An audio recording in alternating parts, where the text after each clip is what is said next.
اعوذ باللہ من الشیطان الرجیم، بسم اللہ الرحمن الرحیم۔ منصور بن عمار ایک ولی اللہ کے گزرے ہیں۔ وہ ایک مجلس میں بیٹھے ہوئے تھے تو وہاں پہ ایک مانگنے والا آیا اور اس نے کہا کہ مجھے 4 دھرم چاہیے، 4 دھرم کا سوال ہے۔ چونکہ وہ منصور بن عمار خود بھی دے سکتے تھے، لیکن انہوں نے محفل میں بیٹھے ہوئے لوگوں سے کہا کہ کون ایسا بندہ ہے جو یہ 4 دھرم اس کو دے کے مجھ سے 4 دعائیں لے گا۔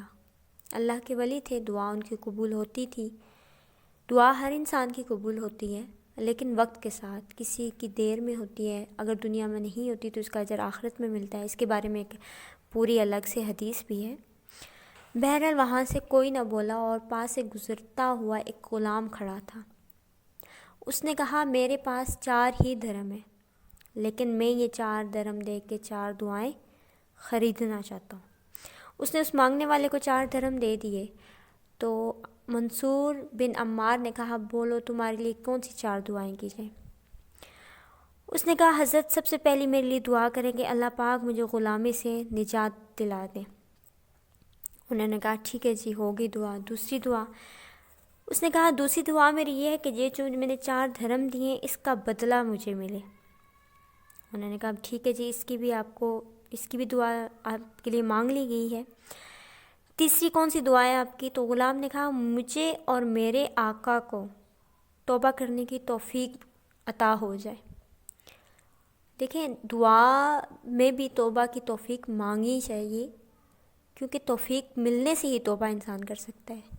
توفیق ملنے سے ہی انسان سیدھے راستے پہ آ سکتا ہے۔ تو اللہ پاک سے ہر وقت ہر اچھے کام کی توفیق کی دعا کرنی چاہیے۔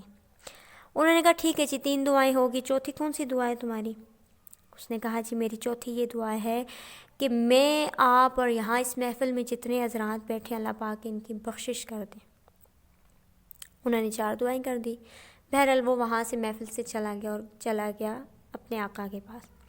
آقا نے کہا کافی دیر لگا دی تم نے، کسی کام کے لیے بھیجا تھا؟ تو اس نے کہا راستے میں حضور یوں ایک مجلس لگی ہوئی تھی اور وہاں پہ یوں ایک مانگنے والا تھا، تو مجھے وہاں پہ منصور بن عمار بیٹھے تھے۔ انہوں نے کہا کون ایسا انسان ہے جو 4 دھرم دے کے مجھ سے 4 دعائیں لے گا؟ تو میرے پاس تھے ہی 4 دھرم، تو میں ان کو دے آیا۔ آقا نے کہا اچھا تو پھر بتاؤ تم نے کون سی 4 دعائیں وہاں پہ ان سے کروائیں؟ اس نے کہا میں نے پہلی دعا کروائی کہ یا اللہ مجھے غلامی سے نجات مل جائے۔ اس کے آقا نے کہا انشاءاللہ تمہاری یہ دعا قبول ہوگی، جاؤ میں تمہیں غلامی سے نجات دیتا ہوں، آزاد کرتا ہوں۔ دوسری دعا بتاؤ کون سی کی؟ اس نے کہا کہ میں نے کہا کہ جو 4 دھرم جو ہے ہی میرے پاس یہی میں دے تو رہا ہوں، لیکن مجھے اس کا بدلہ چاہیے۔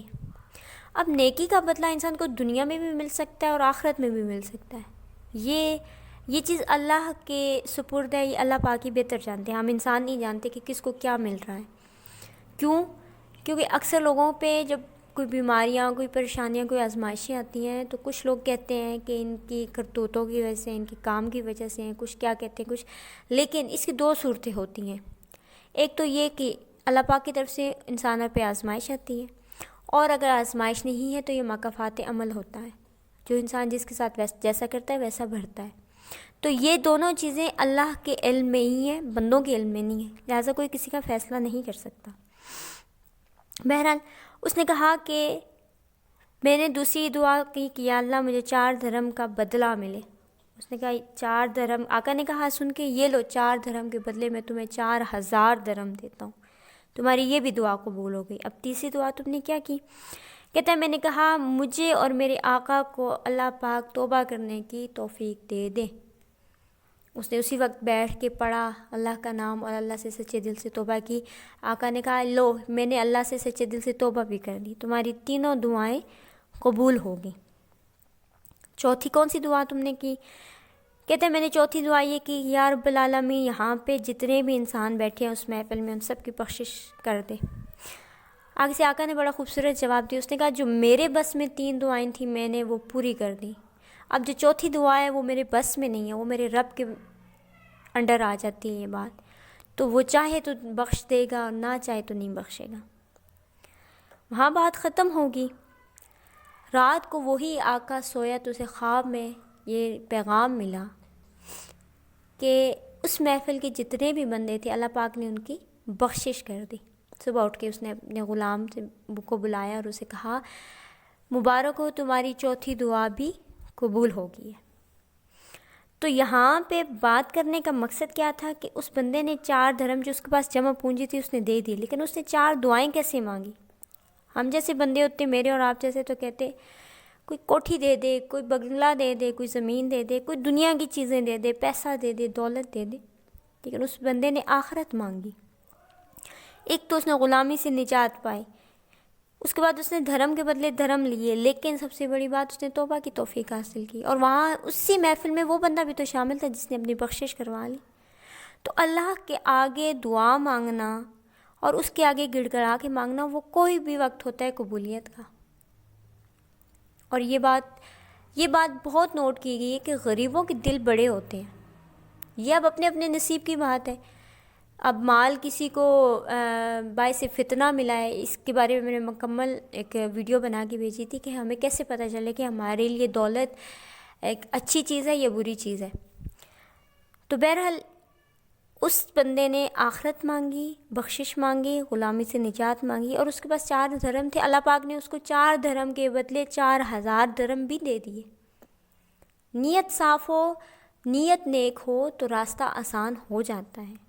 تو اس لیے ہمیں اپنی نیت کو صاف کر کے ہر کام بھی کرنا چاہیے, اپنے اللہ کے آگے گڑ گڑا کے توبہ بھی کرنی چاہیے, مانگنا بھی چاہیے. اور کوئی بھی اگر ضرورت مند آپ کے زندگی میں آپ سے اس کا ٹکراؤ ہو یا ارد گرد نظر آئے تو جتنی آپ کی استطاعت ہے اس کی مدد کرنی چاہیے. اللہ پاک مجھے اور آپ کو ان باتوں پہ عمل کرنے کی توفیق عطا فرمائے. السلام علیکم ورحمۃ اللہ وبرکاتہ.